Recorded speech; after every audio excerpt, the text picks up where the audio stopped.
శ్రీ కనకధారా స్తోత్రం. వందే వందారు మందారమిందిరానందకందలం అమందానంద సందోహ బంధురం సింధురాననం అంగం హరే పులకభూషణమాశ్రయంతి భృంగాంగనేవ ముకుళాభరణం తమాలం అంగీకృతా కిల విభూతిరపాంగలీలా మాంగళ్యదాస్తు మమ మంగళదేవతాయాః ముగ్ధా ముహుర్విదధతి వదనే మురారేః ప్రేమత్రప్పా ప్రణిహితాని గతాగతాని మాలాదృశోర్మధుకరీవ మహోత్పలేయా సా మే శ్రియం దిశతు సాగర సంభవాయాః ఆమీలితాక్షమధిగమ్య ముదా ముకుందం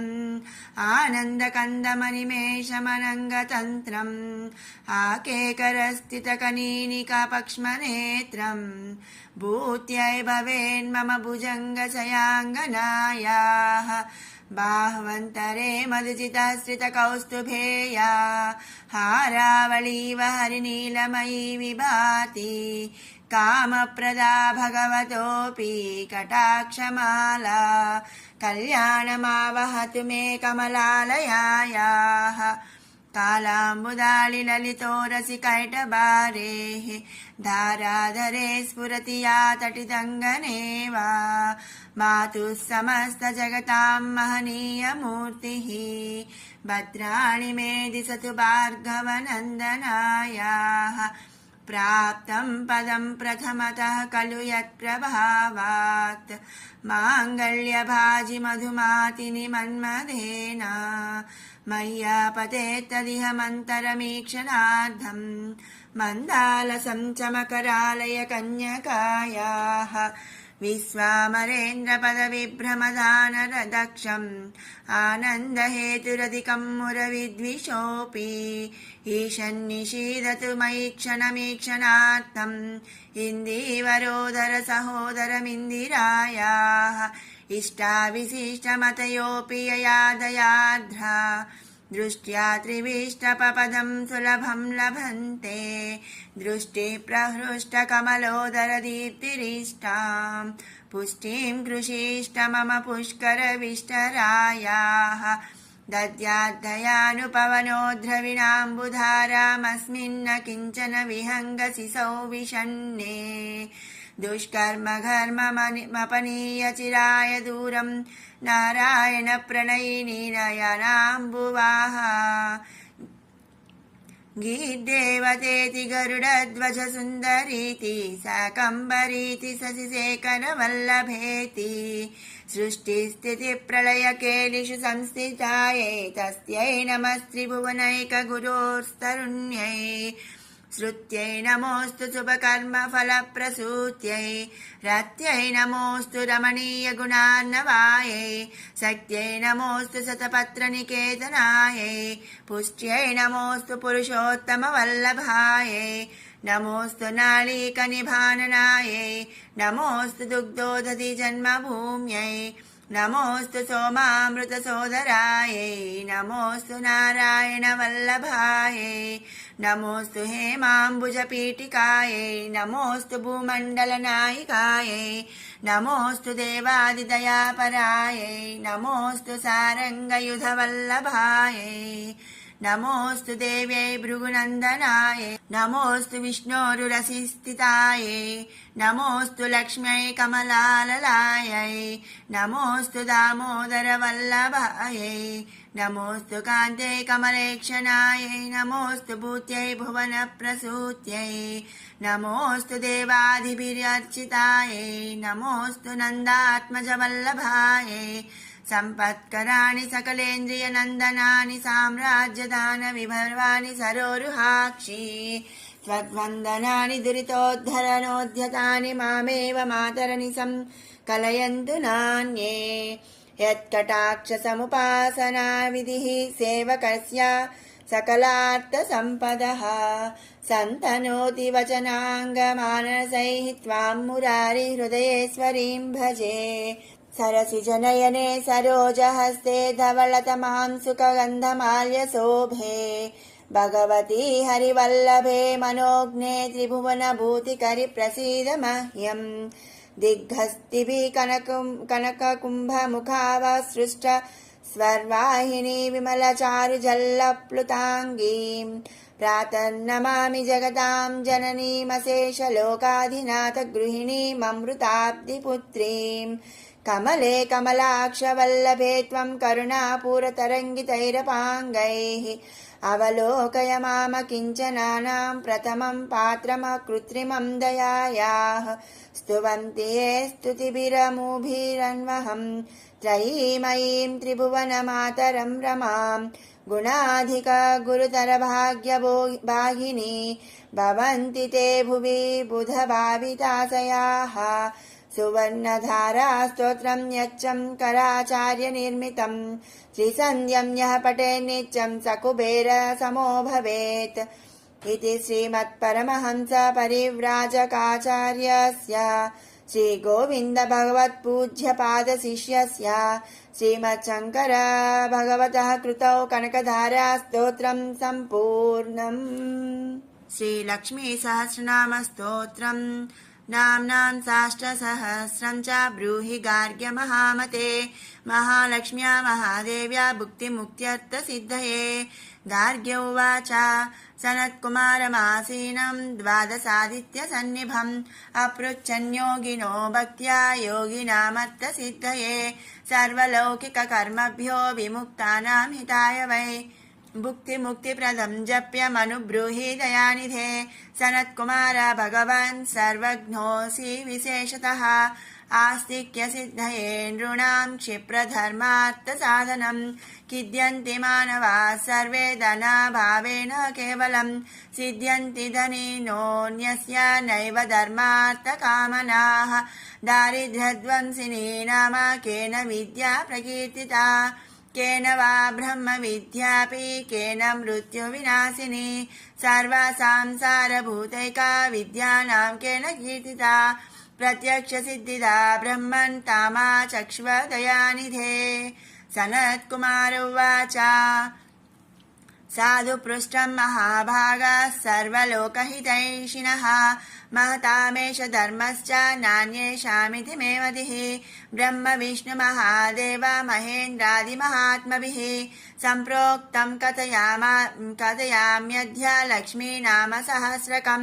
यस्योच्चारणमात्रेण दारिद्र्यान्मुच्यते नरः किं पुनस्तज्जस्पाज्यापि सर्वेष्टार्थानवाप्नुयात्। अस्य श्रीलक्ष्मी दिव्यसहस्रनाम स्तोत्र महामन्त्रस्य आनन्दकर्धमचिक्लीतेन्दिरासुतादयो महात्मनो महर्षयः अनुष्टुप् छन्दः विष्णुमायाशक्तिः महालक्ष्मी परा देवता श्रीमहालक्ष्मी प्रसादद्वार सर्वेष्टार्थसिद्धये जपे विनियोगः। ध्यानम् पद्मनाभप्रियां देवीं पद्माक्षीं पद्मवासिनीं पद्मवक्त्रां पद्महस्तां वन्दे पद्मामहर्निशम् पूर्णेन्दुवदनां दिव्यरत्नाभरणभूषितां वरदाभयहस्ताढ्यां ध्यायेत् चन्द्रसहोदरीम् इच्छारूपां भगवतश्च सच्चिदानन्दरूपिणीं सर्वज्ञां सर्वजननीं विष्णुवक्षस्थलालयां दयालुमनिसं ध्यायेत् सुखसिद्धिस्वरूपिणीं। स्तोत्रम् नित्यागतानन्त नित्यानन्दिनी जनरञ्जनी नित्यप्रकाशिनी चैव स्वप्रकाशरूपिणी महालक्ष्मीर्महाकाली महाकन्या सरस्वती भोगवैभवसन्धात्री भक्तानुग्रहकारिणी ईशावास्या महामाया महादेवी महेश्वरी रुल्लेखा परमाशक्तिर्मातृका बीजरूपिणी नित्यानन्दा नित्यबोधानादिनी जनमोदिनी सत्यव्रतयायनी चैव स्वप्रकाशात्मरूपिणी त्रिपुरा भैरवी विद्या हंसा वागीश्वरी शिवा वाग्देवी च महारात्रिः कालरात्रिस्त्रिलोचना भद्रकाली कराली च महाकाली तिलोत्तमा काली करालवक्त्रान्ता कामाक्षी कामदा शुभा चण्डिका चण्डरूपे सा चामुण्डा चक्रधारिणी त्रैलोक्यजयिनी देवी त्रैलोक्यविजयोत्तमा सिद्धलक्ष्मीः क्रियालक्ष्मीर्मोक्षलक्ष्मीः प्रसादिनी उमा भगवती दुर्गा चान्द्री दाक्षायणी शिवा प्रत्यङ्गिराधरा वेला लोकमाता हरिप्रिया पार्वती परमादेवी ब्रह्म विद्या प्रदायिनी अरूपा बहुरूपा च विरूपा विश्वरूपिणी पंचभूतात्मिका वाणी पंचभूतात्मिका परा काली मा पंचिका वाग्मी हविः प्रत्यधिदेवता देवमाता सुरेशाना देवगर्भाम्बिका धृतिः संख्या जातिः क्रियाशक्तिः प्रकृतिर्मोहिनी मही यज्ञ विद्या महाविद्या गुह्य विद्या विभावरी ज्योतिष्मती महामाता सर्वमन्त्रफलप्रदा दारिद्र्यध्वंसिनी देवी हृदय ग्रंथि विभेदिनी सहस्रादित्य संकासा चंद्रिका चंद्ररूपिणी गायत्री सोम संभूति सावित्री प्रणवात्मिका शांकरी वैष्णवी ब्राह्मी सर्वदेव नमस्कृता सेव्य दुर्गा कुबेराक्षी करवीर निवासिनी जया च विजया चैव जयन्ती च पराजिता कुब्जिका कालिका शास्त्री वीणा पुस्तकधारिणी सर्वज्ञशक्ति श्री शक्तिर्ब्रह्म विष्णु शिवात्मिका इडा पिंगलिका मध्या मृणाली तंतुरूपिणी यज्ञेशानी प्रधा दीक्षा दक्षिणा सर्वमोहिनी अष्टांगयोगिनी देवी निर्बीज ध्यान गोचरा सर्वतीर्थस्थिता शुद्धा सर्वपर्वतवासिनी वेदशास्त्र प्रभा देवी षडंगादि पदक्रमा शिवा धात्री शुभानंदा यज्ञ कर्म स्वरूपिणी व्रतिनी मेनका देवी ब्रह्मणि ब्रह्मचारिणी एकाक्षर परातारा भवबंध विनाशिनी विश्वंभरा धराधारा निराधाराधिकस्वरा राका कुहुरमावास्या पूर्णिमानुमतिद्युतिः सिनीवाली शिवावस्या वैश्वदेवी पिसंगिला पिप्पला च विशालाक्षी रक्षोग्निवृष्टिकारिणी दुष्टविद्राविणी देवी सर्वोपद्रवनाशिनी शारदा सरसंताना सर्वशस्त्रस्वरूपिणी युद्धमध्यस्थिता देवी सर्वभूतप्रभञ्जनी अयुद्धायुद्धरूपा च शान्ता शान्तिस्वरूपिणी गंगा सरस्वती वेणी यमुना नर्मदापगा समुद्रवसना वासा ब्रह्माण्डश्रोणि मेखला पंचवक्त्रा दशभुजा शुद्धस्फटिकसन्निभा रक्ता कृष्णासिता पीता सर्ववर्णा निरीश्वरी कालिका चक्रिका देवी सत्या तु वटुका स्थिता तरुणी वारुणी नारी ज्येष्ठा देवी सुरेश्वरी विश्वंभराधरा कर्त्री गलार्घल विभंजिनी संध्या रात्रि धिवा ज्योत्स्ना कला काष्ठा निमेशिका ऊर्वी कात्यायनी शुभ्रा संसारान्नवतारिणी कपिला कीलिका शोका मल्लिका नवमल्लिका देविकानन्दिका शान्ता भञ्जिका भयभञ्जिका कौशिकी वैदिकी देवी सौरी रूपाधिकाधिभा दिग्वस्त्रा नववस्त्रा च कन्यका कमलोद्भवा श्री सौम्य लक्षणातीता दुर्गा सूत्र प्रबोधिका श्रद्धा मेधा कृति प्रज्ञा धारणा कान्तिरेव च श्रुति स्मृतिर्धृतैर्धन्या भूतिरिष्टिर्मनीषिणी विरक्तिर्व्यापिनी माया सर्वमाया प्रभञ्जिनी माहेन्द्री मंत्रिणी सिंही चेन्द्रजाल स्वरूपिणी अवस्थात्रय निर्मुक्ता गुणत्रय विवर्जिता ईशनात्रय निर्मुक्ता सर्वरोग विवर्जिता योगी ध्यानान्तगम्या च योग ध्यान परायणा त्रयी शिखा विशेषज्ञा वेदांत ज्ञान रूपिणी भारती कमला भाषा पद्मा पद्मावती कृतिः गौतमी गोमती गौरी ईशाना हंसवाहिनी नारायणी प्रभाधारा जाह्नवी शंकरात्मजा चित्रघंटा सुनंदा श्रीर्मानवी मनु संभवा स्तंभिनी क्षोभिनी मारी ब्राह्मिणी शत्रुमारिणी मोहिनी द्वेषिणी वीरा अघोरा रुद्ररूपिणी एकादशनी पुण्या कल्याणी लाभकारिणी देवदुर्गा महादुर्गा स्वप्नदुर्गाष्टभैरवी सूर्यचन्द्राग्निरूपा च ग्रहनक्षत्ररूपिणी बिन्दुनादकलातीता बिन्दुनादकलात्मिका दशवायुजयाकारा कला षोडश संयुता काश्यपी कमला देवी नादचक्रनिवासिनी मृडाधारा स्थिरा गुह्या देविका चक्ररूपिणी अविद्या सार्वरी भुञ्जा जम्भासुरनिबर्हिणी श्रीकाया श्रीकला शुभ्रा कर्म निर्मूलकारिणी आदिलक्ष्मीर्गुणाधारा पञ्चब्रह्मात्मिका परा श्रुतिर्ब्रह्ममुखा वासा सर्वसम्पत्तिरूपिणी मृतसञ्जीवनी मैत्री कामिनी कामवर्जिता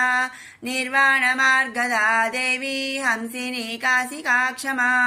सपर्या गुणिनी भिन्ना निर्गुणा खण्डिता शुभा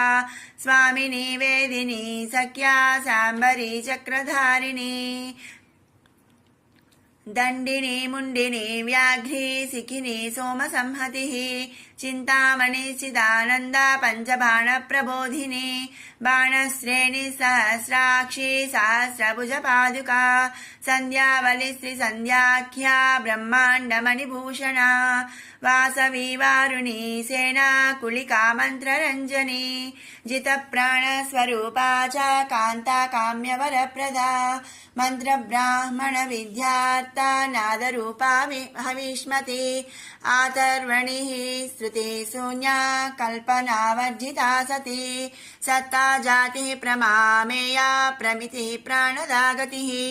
अपन्ना पञ्चवर्णा च सर्वदा भुवनेश्वरी त्रैलोक्यमोहिनी विद्या सर्वभर्तृक्षराक्षरा हिरण्यवर्णा हरिणी सर्वोपद्रवनाशिनी कैवल्यपदवीरेखा सूर्यमण्डल संस्थिता सोममण्डल मध्यस्था वह्निमण्डल संस्थिता वायुमण्डल मध्यस्था व्योममण्डल संस्थिता चक्रिका चक्र मध्यस्था चक्रमार्ग प्रवर्तिनी कोकिला कुलचक्रे सा पक्षति पंक्ति पावनी सर्वसिद्धान्तमार्गस्था षड्वर्णावरवर्जिता रुद्रहरा हन्त्री सर्वसंहारकारिणी पुरुषा पौरुषे तुष्टि सर्वतन्त्र प्रसूतिका अर्धनारीश्वरी देवी सर्वविद्या प्रदायिनी भार्गवी युजुषी विद्या सर्वोपनिषदा स्थिता व्योमकेशा किल प्राणा पञ्चकोश विलक्षणा पञ्चकोशात्मिका प्रत्यक् पंच ब्रह्मात्मिका शिवा जगज्जरा जनित्री च पंचकर्म प्रसूतिका वाग्देव्याभरणाकारा सर्वकाम्यस्थिता स्थितिः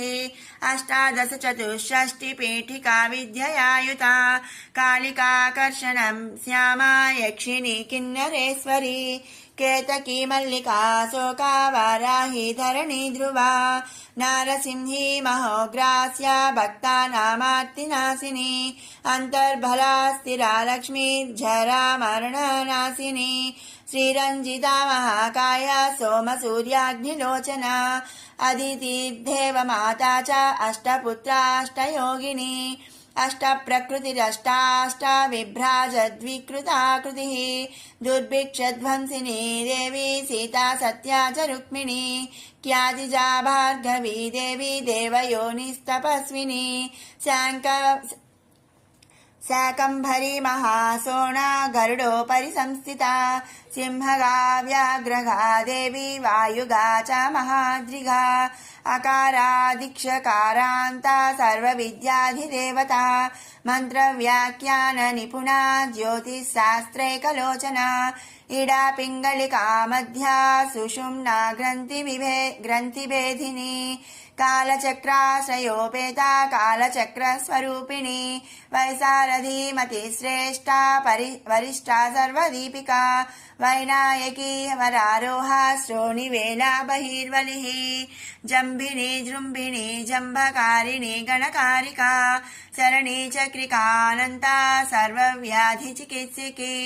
देवकी देवसङ्कासा वारिधिः करुणाकरा सर्वरी सर्वसम्पन्ना सर्वपापप्रभञ्जनी एकमात्राधिमात्रा च त्रिमात्रा च तथा परा अर्धमात्रा परा सूक्ष्मा सूक्ष्मार्थार्थपरा परा एकवीरा विशेषाख्या षष्ठी देवी मनस्विनी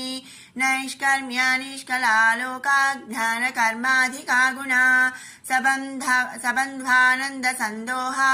व्योमाकारा निरूपिता गद्यपद्यात्मिका वाणी सर्वालङ्कारसंयुता साधुबन्धपदन्यासा सर्वौको घटिकावलिः षट्कर्मा कर्मसाकारा सर्वकर्मविवर्जिता आदित्यवर्णा चापन्ना कामिनी वररूपिणी ब्रह्मणि ब्रह्मसन्ताना वेदवागीश्वरी शिवा पुराणन्यायमीनमांसा धर्मशास्त्रागमश्रुता सद्यो वेदवती सर्वा हंसी विद्याधिदेवता विश्वेश्वरी जगद्धात्री विश्वनिर्माणकारिणी वैदिकी वेदरूपा च कालिका कालरूपिणी नारायणी महादेवी सर्वतत्त्वप्रवर्तिनी हिरण्यवर्णरूपा च हिरण्यपदसम्भवा कैवल्यपदवी पुण्या कैवल्यज्ञानलक्षिता ब्रह्मसम्पत्तिरूपा च ब्रह्मसम्पत्तिकारिणी वारुणी वारुणाराध्या सर्वकर्मप्रवर्तिनी एकाक्षरवरायुक्ता सर्वदारिद्र्यभञ्जिनी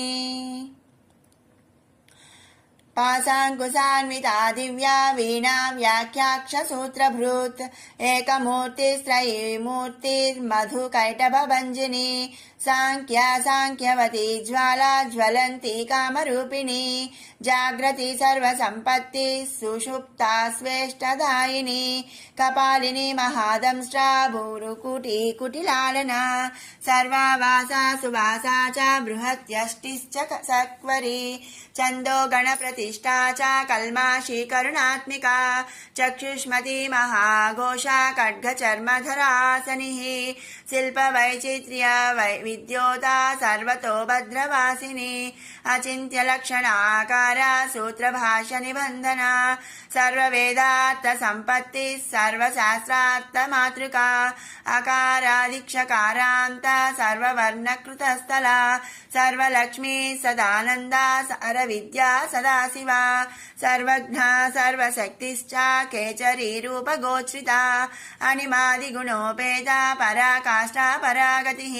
हंसयुक्तविमानस्था हंसारूढा शशिप्रभा भवानी वासना शक्तिराकृतिस्ताखिलाखिला तन्त्रहेतुर्विचित्राङ्गी व्योमगङ्गा विनोदिनी वर्षा च वार्षिका चैवारुग्यजुस्सामरूपिणी महानदी नदी पुण्या गण्यपुण्या गुणक्रिया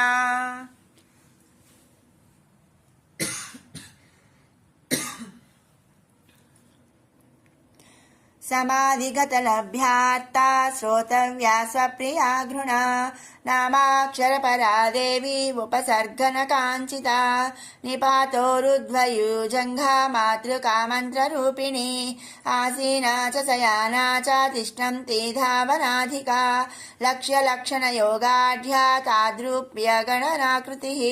सैकरूपा नैकरूपा सेन्दुरूपा तदाकृतिः समासतद्धिताकारा विभक्तिवचनात्मिका स्वाहाकारा स्वधाकारा श्रीपत्यर्धाङ्गनन्दिनी गम्भीरा गगना गुह्या योनिलिङ्गार्धयारिणी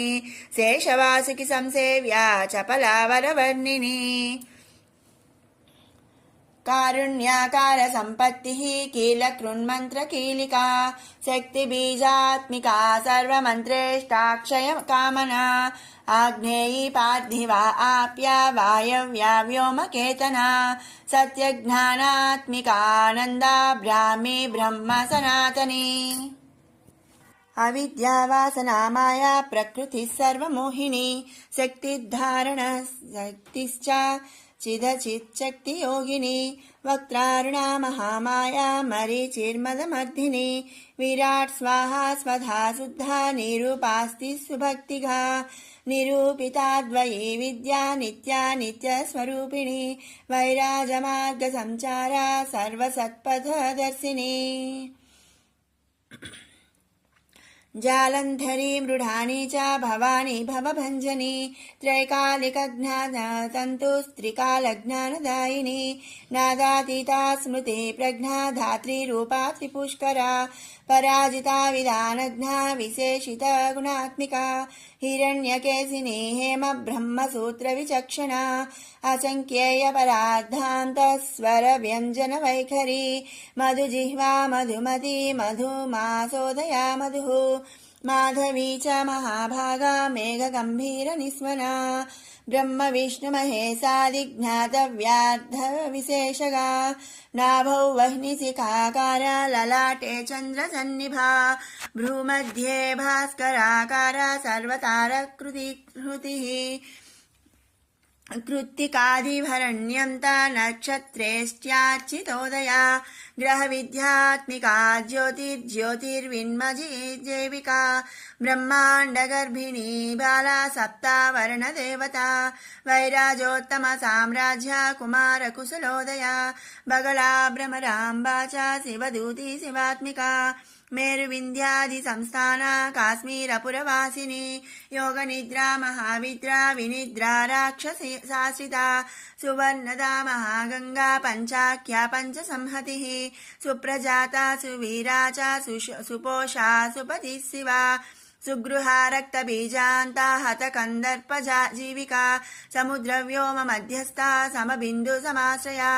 सौभाग्यरसजीवातु सारासारविवेकदृक् त्रिवल्यादि सुपुष्टांगा भारती भरताश्रिता नादब्रह्ममयी विद्या ज्ञानब्रह्ममयी परा ब्रह्मनाडी निरुक्तिच्चा ब्रह्मकैवल्यसाधनम् कालिकेय महोदारा वीर्य विक्रमरूपिणी वडवाग्निशिखा वक्त्रा महाकवलतर्पणा महाभूता महादर्पा महासारा महाक्रतुः पंचभूत महाग्रासा पंचभूताधिदेवता सर्वप्रमाणा संपत्ति सर्वरोग प्रतिक्रिया ब्रह्माण्डान्तर्बहिर्व्याप्ता विष्णुवक्षो विभूषिणी शाङ्करी विधिवक्त्रस्था प्रवरावरहेतुकी हेममाला शिखामाला त्रिशिखा पञ्चलोचना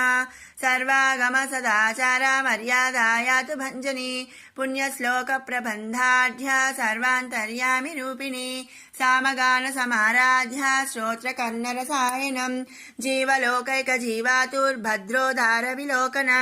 तटित्कोटिलसत्कान्तिस्तरुणी हरिसुन्दरी मीननेत्रा च सेन्द्राक्षी विशालाक्षी सुमङ्गला सर्वमंगल संपन्ना साक्षान् मंगल देवता देह हृद्धि विगादीप्ति जिह्वा पापा प्रणाशिनी अर्धचन्द्रोल्लसद्धंष्ट्रा यज्जवाटी विलासिनी महादुर्गा महोत्साह महादेव बलोदया डाकिनीढ्या साकिनीढ्या समस्तझूट निरंकुशा नाकिवन्द्या षडाधाराधिदेवता भुवनज्ञानी श्रेणी भुवनाकारवल्लरी शाश्वती शाश्वताकारा लोकानुग्रहकारिणी सारसी मानसी हंसी हंसलोकप्रदायिनी चिन्मुद्रालङ्कृतकरा कोटिसूर्यसमप्रभा सुखप्राणिशिरोरेखा सददृष्टप्रदायिनी सर्वसाङ्कर्यदोषघ्नी ग्रहोपद्रवनाशिनी क्षुद्रजन्तुभयघ्नी च विषरोगादिभञ्जनी सदा शान्ता सदा शुद्धा गृहच्छिद्रनिवारिणी कलिदोष प्रशमनी कोलाहलपुरस्थिता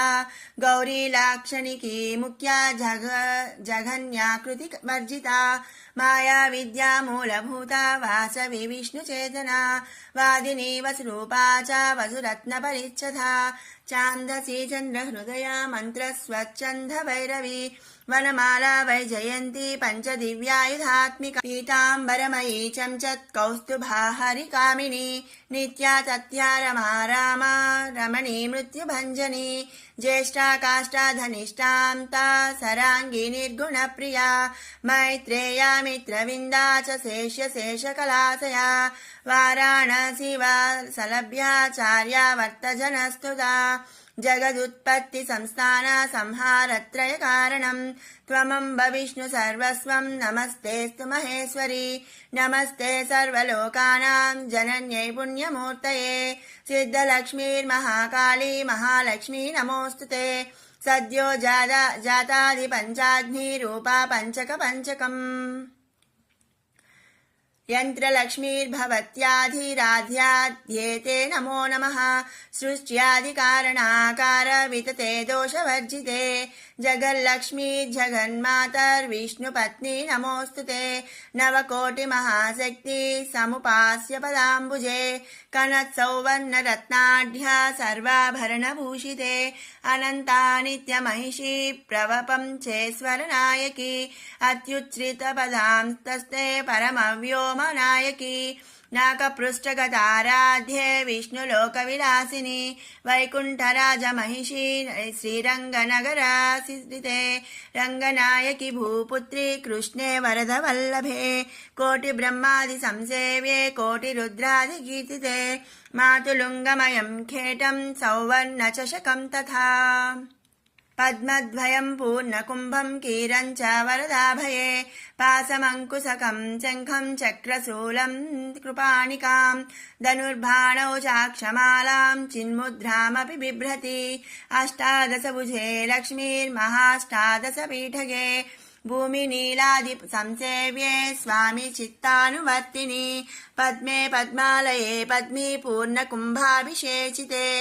इन्दिरेन्दिरावाक्षी क्षीरसागरकन्यके भार्गवित्वं स्वतन्त्रेच्छा वशीकृतजगत्पतिः मङ्गलं मङ्गलानां त्वं देवतानां च देवता त्वमुत्तमोत्तमानां च त्वं श्रेयः परमामृतं धनधान्याभिवृद्धिश्च सार्वभौम सुकोच्छ्रया आन्दोलिकादिसौभाग्यं मत्ते भाति महोदयः पुत्रपौत्राभिवृद्धिश्च विद्याभोगबलादिकम् आयुरारोग्यसम्पत्तिरष्टैश्वर्यं त्वमेव हि परमेश विभूतिश्च सूक्ष्मात् सूक्ष्मतरागतिः सदयापाङ्गसन्दत्त ब्रह्मेन्द्रादिपदस्थितिः अव्याहतमहाभाग्यं त्वमेवाक्षोभ्यविक्रमः समन्वयश्च वेदानामविरोधस्त्वमेव हि निःश्रेयसपदप्राप्ति साधनं फलमेव च श्रीमन्त्रराजराज्ञी च श्रीविद्याक्षेमकारिणी श्रीं बीजजप संतुष्टा ऐं ह्रीं श्रीं बीजपालिका प्रपत्तिमार्गसुलभा विष्णुप्रथमकिङ्करी क्लीङ्कारार्थसवित्री च सौमङ्गल्याधिदेवता श्रीषोडशाक्षरी विद्या श्रीयन्त्रपुरवासिनी सर्वमङ्गलमाङ्गल्ये शिवे सर्वार्धसाधिके शरण्ये त्र्यम्बके गौरी नारायणी नमोऽस्तुते पुनः पुनर्नमस्तेस्तु साष्टाङ्गमयुतं पुनः सनत्कुमार उवाच एवं स्तुता महालक्ष्मीर्ब्रह्म रुद्राभिः नमद्भिरार्धैर्दीनैश्च निःस्वत्वैर्भोगवर्जितैः जेहिकैः संसारात् स्वपरायणैः विष्णुपत्नी दधो तेषां दर्शनं दृष्टिदर्पणं शरत्पूर्णेन्दुकोट्याभधवलापाङ्गवीक्षणैः सर्वान् सत्त्वसमाविष्टान् चक्रे हृष्टावरं दधौ महालक्ष्मीर्वाच नाम्नां साष्टसहस्रं मे प्रमादाद्वापि यस्य कृत् कीर्तयेत् तत्कुले सत्यं वसाम्या चन्द्रतारकम् किं पुनर्नियमाज्झप्तुर्मधेकशरणस्य च मातृवत्सानुकम्पाहं पोषकी श्यामवहर्निशम् मन्नामस्तवतां लोके दुर्लभं नास्ति चिन्तितं मत्प्रसादेन सर्वेऽपि स्वस्वेष्टार्थमवाप्स्यथ लुप्तवैष्णवधर्मस्य मद्व्रतेष्वकीर्णनः भक्तिप्रपत्तिहीनस्य वन्ध्यो नाम्नां स्तवोऽपि मे तस्मादवश्यं तैर्दोषैर्विहीनः पापवर्जितः जपेत् साष्टसहस्रं मे नाम्नां प्रत्यहमादरात् साक्षादलक्ष्मीपुत्रोऽपि दुर्भाग्योपयलसोऽपि वा अप्रयत्नोऽपि मूढोऽपि विकलः पतितोऽपि च अवश्यं प्राप्नुयात् भाग्यं मत्प्रसादेन केवलं स्पृहेयमचिराद्देवा वरदानाय जापिनः ददामि सर्वमिष्टार्थं लक्ष्मीति स्मरतां ध्रुवम् सनत्कुमार उवाच इत्युक्त्वान्तर्धदे लक्ष्मीर्वैष्णवी भगवत्कला इष्टापूर्तं च सुकृतं भागधेयं च चिन्तितं स्वं स्वं स्थानं च भोगं च विजयं लेभिरे सुराः तदेतत्प्रवद्यामयध्य लक्ष्मीनाम सहस्रकं योगिनः पठत क्षिप्रं चिन्तितार्था न वाप्स्यथा। गार्ग्य उवाच सनत्कुमारो योगीन्द्र इत्युक्त्वा सदयानिधिः अनुगृह्य ययो क्षिप्रं तां द्वादश योगिनः तस्मादेतद्रहस्यं च गोप्यं जप्यं प्रयत्नतः अष्टम्यां च चतुर्दश्यां नवम्यां भृगुवासरे पौर्णमास्याममायां च पर्वकाले विशेषतः जपेद्वा नित्यकार्येषु सर्वान् कामान् वाप्नुयात्। इति श्रीस्कन्दपुराणे सनत्कुमारसंहितायां लक्ष्मीसहस्रनामस्तोत्रं सम्पूर्णम्।